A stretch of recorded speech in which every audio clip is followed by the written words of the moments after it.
a todos, todas e todes. Eu sou a Ana Winkler. Eu sou a Dani Boen. Eu sou a Sandra Winkler e nós somos o Carona Beija-Flor. E hoje a gente traz para esse sofá um tema que preocupa muito a gente. Trata-se do abandono parental. 7 a cada 10 mulheres no Brasil são mães solo e 55% destas mulheres são divorciadas. O abandono parental tem sido uma grande preocupação porque impacta em vários sistemas da vida da gente. Mas nesse sofá hoje a gente vai falar sobre a figura paterna e materna como arquétipos, porque a gente sabe que a constituição das famílias no Brasil e no mundo estão mudando. Então a gente vai falar sobre abandono parental, até porque hoje, na nossa realidade no Brasil, é uma questão legal e emocional bastante preocupante, né, meninas? Sem dúvida. Dani Boen, Sou eu? conte pra nós, que tipos que a gente tem de abandono parental? Porque quando a gente fala, fica meio genérico, né? Fica Parece muito só que é grande. aquele pai que não aparece para ver as crianças. Mas tem vários tipos, né, de abandonos. E tem homem que tem pai que consegue botar os 3 em 1. Consegue. Inclusive 3 filhos, né? 4, 5. Exatamente. Às vezes com 3 mulheres. Isso é muito importante, né? Porque quando a gente fala da ausência parental, ela é muito ampla. E quando a gente busca uma classificação para ficar mais fácil o entendimento, tem 3 grandes blocos que a gente consegue ter essa percepção.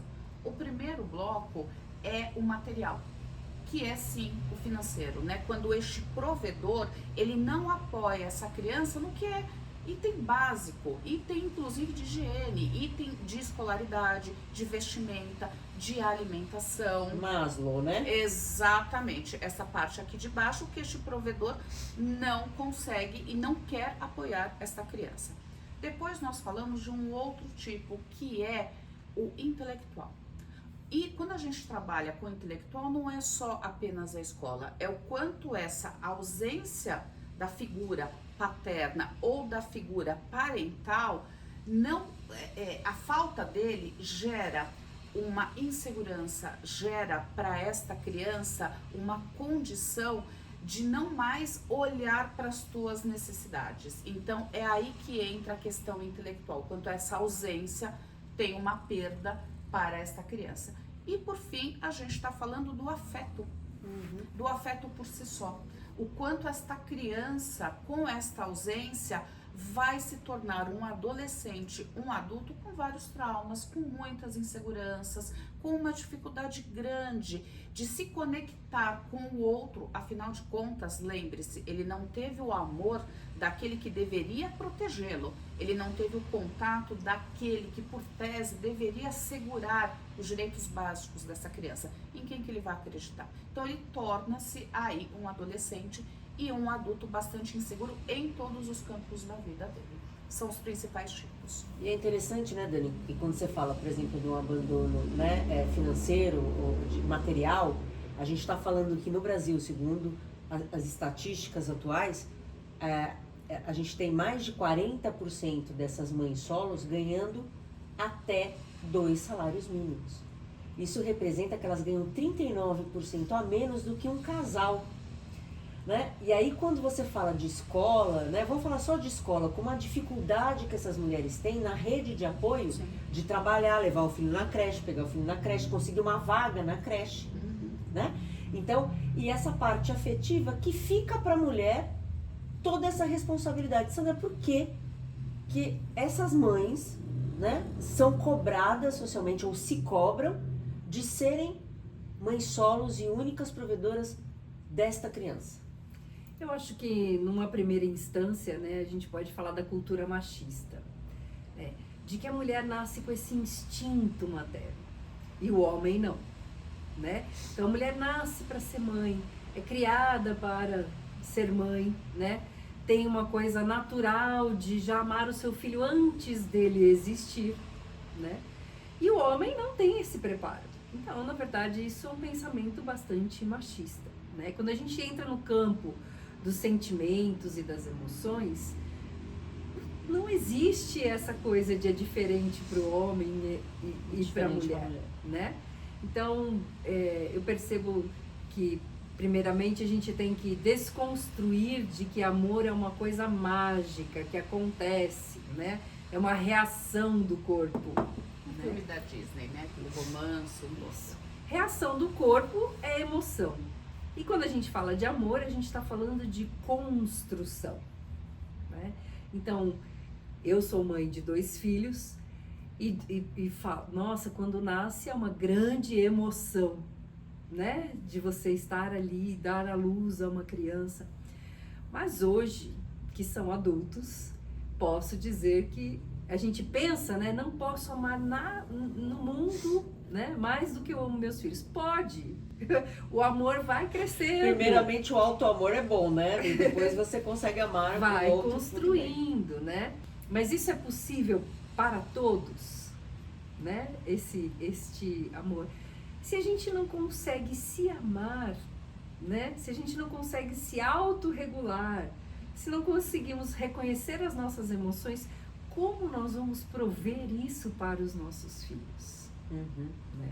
Se eu não tenho ferramentas para lidar com essa sobrecarga toda, né? De ser mãe, de ser profissional, né? De ser dona de casa, que muitas vezes eu não tenho apoio dentro da minha casa. Então eu tenho que sair, trabalhar, voltar, fazer o jantar, limpar, né? Pôr as crianças na cama. Então, claro, o cansaço gera irritação, né? Gera a falta de rede de apoio.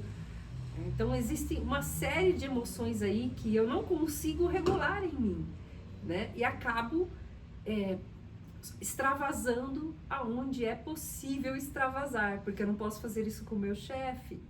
Acabo fazendo com os meus filhos, né? E é muito interessante, né? Porque a gente vê esse assunto muito comentado e a frase que eu ouço da maioria das mulheres é: eu estou exausta. Mas esta mulher fez uma escolha. Mas o filho não. Né? Verdadeiro. E este filho, diante desta ausência paterna, como fica esse vazio existencial? Se é que é um vazio existencial. Nós não temos aqui neste grupo, né, em sua integralidade, esta situação. Porque o abandono pode ser desde o nascimento, onde hoje, estatisticamente, mais de 6% das crianças que nascem não têm o nome do pai do registro, e isso já traz um problema de identidade, porque eu me apresento para o mundo através do meu nome, né? E antigamente isso ainda era muito mais grave, porque era bullying na escola. Sim. Hoje em dia, com esse número tão alto, tá difícil o pai casado. Mas é interessante... O bullying é para quem é casado, O bullying é para quem é casado. Mas Sandra, conta um pouco pra gente, você que é mãe aqui no grupo, né? E deve ter muitos contatos com esses dilemas maternos da culpa, mas conta pra gente o que é esse filho, né, que não tem a presença do pai. Eu acho que não conhecer, em primeiro lugar, traz como única referência o arquétipo, né? O arquétipo da segurança. Então, num primeiro momento, se meu pai existisse, a minha vida seria diferente. Um pai idealizado, que é muito mais sobrecarga para essa mãe, né? Então, essa idealização, né? Porque se meu pai estivesse aqui, as coisas seriam diferentes. Quando não existe essa idealização, né? O que pode trazer para esta criança? O abandono, né? Desta figura traz uma questão de rejeição muito forte. E essa questão de rejeição interfere em todos os nossos relacionamentos, né? Então, ou eu fico com dificuldade de me colocar diante dos outros, com medo de ser rejeitado, porque essa sensação está ali dentro de mim, né? Ou eu me posiciono de forma contrária, né? Evitando que as pessoas cheguem perto. Eu abandono antes de ser abandonado, né? Eu não me conecto com a pessoa para não correr o risco de ser abandonado. E isso é muito sério, né? Isso se reflete na nossa vida profissional, né? Então, eu não paro em emprego nenhum, porque quando começam a me criticar ou começam a falar qualquer coisa referente ao meu trabalho, eu pulo para outro antes de ser mandado embora, né? Então, nem passa para a cabeça da pessoa, pela cabeça da pessoa, que ela pode se reinventar, que ela pode crescer e melhorar ali. Eu vou sair fora antes de ter algum problema. E quando você fala de rejeição e você está trazendo isso, né? Porque os impactos da rejeição, do sentimento de rejeição, é pessimismo, timidez, dificuldade social, uma falta de abertura para diferentes percepções, né? Então tudo isso traz nesses relacionamentos. Então, ou eu saio do trabalho, ou eu fico lá achando que é o que eu mereço. Exato. Né? E você falando isso me traz essa provocação, né? Da responsabilidade afetiva dos pais, que até legalmente deveria ser garantido o afeto, o intelectual e o material. Mas né? Então, eu falo que deveria porque eles deveriam cumprir, né? Uma legislação. E aí você tem adultos, né? Porque o abandono ele pode ser lá no registro ou pode ser até a sua adolescência. Então, uma parte, né, da sua formação teve uma ausência deste amor, desta responsabilidade. E aí é mais ou menos, ó, se vira, pensa como você acha que você tem que sobreviver, né? E aí esse filho muitas vezes sobrecarrega essa mãe, porque pode responsabilizar esta mãe por não ter este pai. Ou se autorresponsabilizar também, né, Ana? O que é muito complexo. Meu pai foi embora porque eu não fui bacana. Exatamente, porque eu não sou bom o suficiente para ele estar aqui. Ele não vem visitar a mim. Porque para a criança, eu imagino que fique muito claro, né? Ele se separou da minha mãe. Ele não se separou de mim.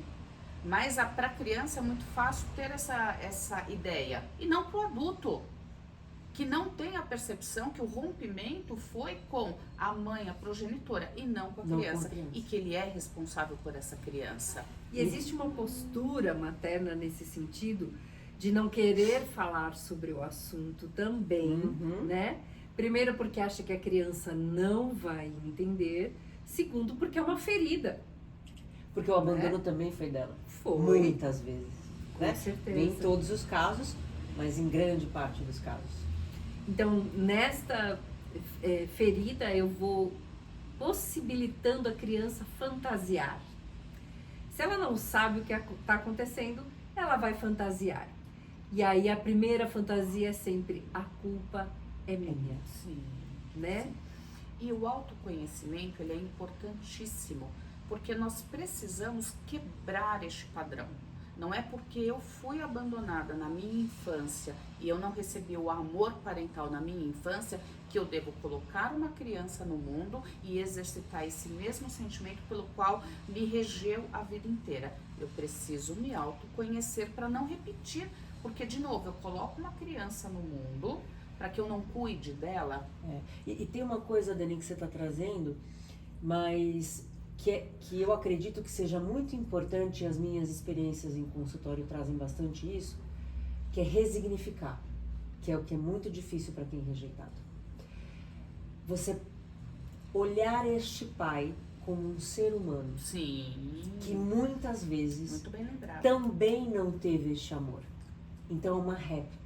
Para a gente quebrar padrões, a gente tem que construir novos padrões. Então, é como você vai olhar para você a partir do que fizeram com você, vai se autorresponsabilizar, vai olhar para aquela criança ferida e dizer: você sobreviveu, eu estou continuando. Para que você não replique isso nos seus filhos, né? Então, a gente vê que um abandono, um caso de abandono parental, ele traz uma bagunça emocional em todo o sistema desta criança. Sim. E se cada pai tivesse esta consciência da sua história, muito provavelmente ele não iria querer que o filho passasse pela mesma coisa. Então é importante a gente... eu acho que isso que você falou é muito importante. O que eu vou fazer com o que fizeram comigo? Né? Porque eu ouço muito frases que me arrepiam, né? Do tipo assim, eu fui criada dessa forma e tô aqui. Sobrevivi. Porque chinelo não faz mal pra ninguém, né? Pra não falar outras coisas, eu vou ficar só no chinelo, né? Então, assim, meu pai foi assim, minha mãe foi assim e eu tô aqui. Tô bem. Tá assediando gente, tá deixando gente com burnout, tá abandonando o filho. Tá tudo bem, eu só tenho síndrome do pânico, ansiedade, né? Só tenho que tomar algumas medicações aí pra poder levantar e trabalhar, né? Mas tá tudo certo. Onde o índice de alcoolismo no Brasil é de mais de 30% da população, né? Assim, mas a gente tá tudo bem, nada aconteceu. Então, assim, eu quero que o meu filho se sinta como eu me sinto, né?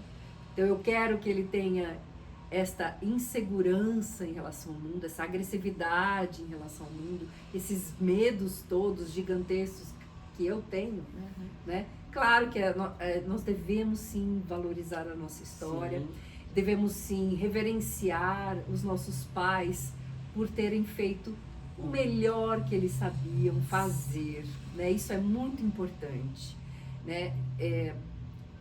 Fez o que sabia, o melhor, o que deu.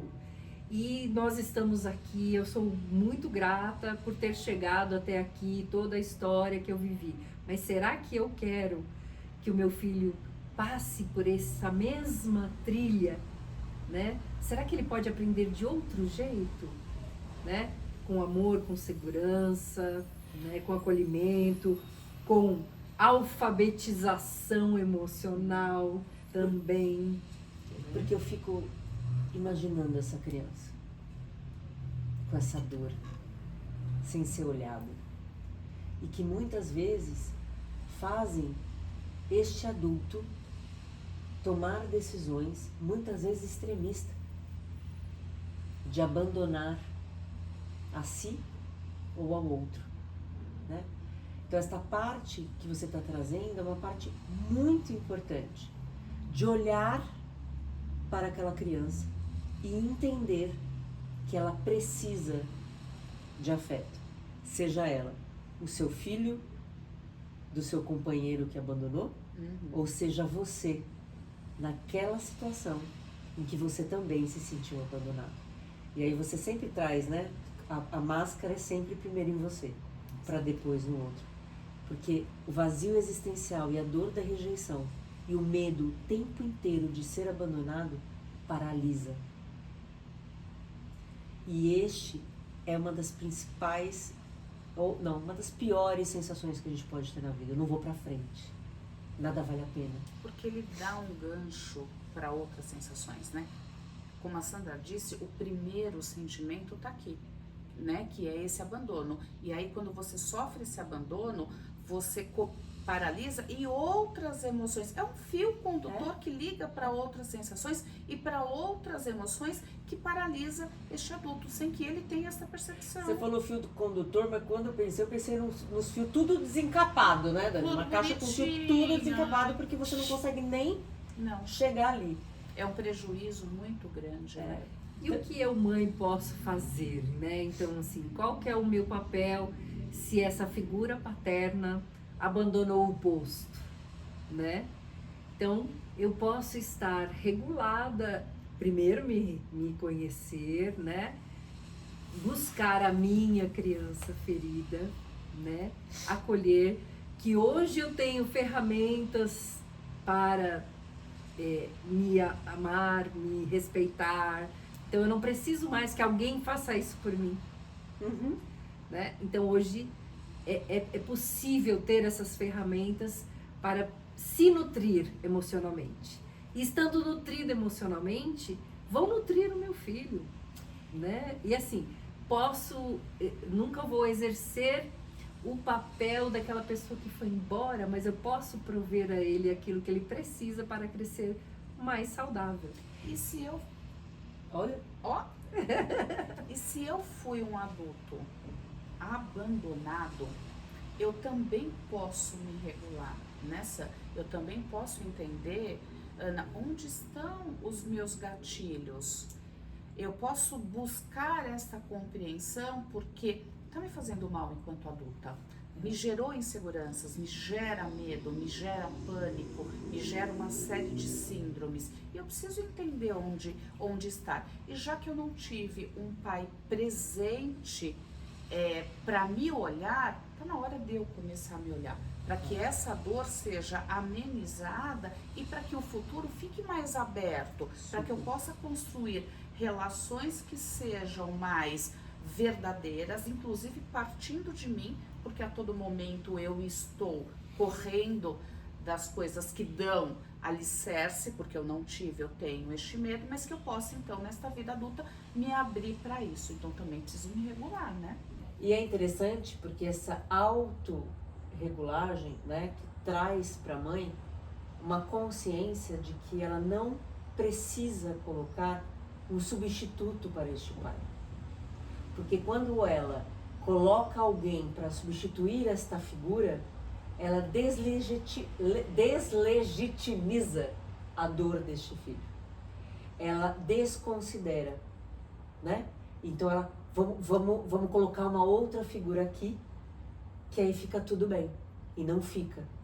Porque tentar substituir a figura paterna é negar a existência dela. É negar a rejeição. É negar a dor que esta criança sente. Então é importante, como você disse, a comunicação, o olhar, o deixar falar. Porque se a gente for pegar as estatísticas sociais também, é muito comum que essas mulheres, né, que nós mulheres, nos relacionemos após, né? E em algumas vezes querer suprir essa falta. Então a autorregulação, assim como eu trouxe a Dani e como eu trouxe a Sandra, eu acredito que seja o fio mais importante desse novelo todo, que é o abandono parental. Eu só queria trazer um ponto importante para essa questão, que talvez foi uma vivência minha, né? Então, quando a gente tem um processo de separação, a gente fica perdido porque acha que tem coisas que só o homem pode fazer, né? Então a gente chega pro falar, ele precisa fazer coisas de menino. Olha só o pensamento machista, né? Então, você quer que tenha uma figura que leve ele para jogar futebol, que vá fazer coisas que você culturalmente aprendeu que eram coisas de menino e que só um homem pode fazer com seu filho. E foi um aprendizado muito grande para mim com o meu filho homem, né? Entender que não existem coisas de menino e coisas de menina, que eu posso me conectar com ele e que eu não preciso jogar futebol para me conectar com ele, que ele tem amigos para fazer isso, mas que eu posso conseguir essa conexão de uma outra forma. Até porque nem todos os homens jogam futebol. Mas Exato. olha como são os padrões sociais que a gente quer atender. Por isso que eu acredito que no futuro, essas discussões, alguém vai ouvir e falar assim, gente, vocês estavam falando de pai e mãe, fala sério, né? Porque se a gente está falando de inteligência artificial, a gente está falando da questão da diversidade e inclusão, então a gente está falando, este contexto aqui é dentro dos arquétipos que a gente vive, que a gente criou e que faz parte da nossa sociedade hoje. Mas a parte mais importante é sobre a responsabilidade deste pai ser um provedor legalmente inclusive. Porque dentro da legislação, o pai tem que garantir a parte material, intelectual e afetiva do seu filho. Você, que é uma mãe que passa por isso, deixa aqui nos comentários a sua vivência, a sua contribuição para essa discussão. E para você que é um pai afetuoso e presente, também coloca aqui, porque é importante a gente ter referências positivas e representatividade, porque a gente sabe que não é todo pai, mas sempre um pai. Muito obrigada. Se você gostou, compartilhe esse nosso conteúdo e a gente quer que você venha pegar essa carona. Vem com a gente.